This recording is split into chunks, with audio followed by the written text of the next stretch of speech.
ከቤተ ክርስቲያኑ ጀርባ ቴዎሎጂ ስኩል አለው፣ መንፈሳዊ ትምህርት ቤት ማለት ነው። መንፈሳዊ ትምህርት ቤት የሚማሩ ቀሳውስት አሉ።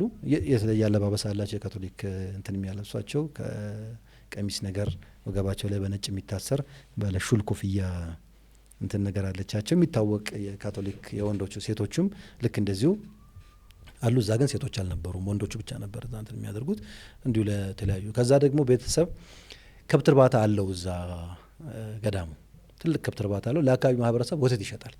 ስለዚህ እኔ ወተት ሁሌ 11 ሰዓት ወረፋ ጠብቄ ምናምን ነገር ወተት ገዝቼ ለቤት መመለስ አለብኝ። ስለዚህ ውሎዬ አብዛኛው እዛው ገዳም ውስጥ ነው። ገዳም ውስጥ ነው።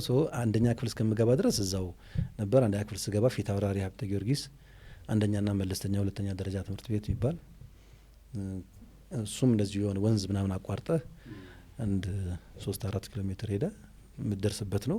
በቃ ኢንጆይ ያደረግን እዛ እንሄዳለን። እዛ እስከምገባ ድረስ ብቻ እዛ አደኩኝ።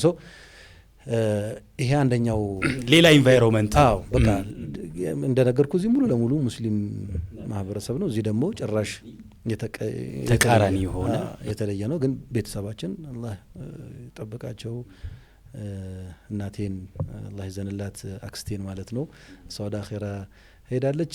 በጣም ግን በቃ ጥንቁቅ ነች። በተርቢያ ለማሳደግ በጣም ትታገላለች።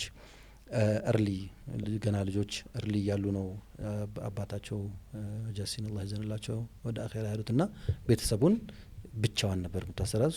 ሄዳ ገበያ ጉሊት ሸምታ ትንሽዬ ሱቅ ላይ እንትን አድርጋ እንጀራ ጋግራ ብላ ያው ብዙ ልጆችን ለማዕረግ አብቅታ አልሐምዱሊላህ ቁም ነገር ሰርታለች። እኛንም ልክ እንደነዚህ የወንድሟ ልጅ እኔንም ማምጣታ ጭምር ነበር የምታሳድገው። ከገጠር የሚመጣሉ ሰዎች የእንግዳ ቤት ነው ተውሱ ልነግር አልችልም። እንደው ሌላ ኤፒሶድ ካላመጣን በስተቀር የሚገርም ቫይብ የነበረው ቤት ነው።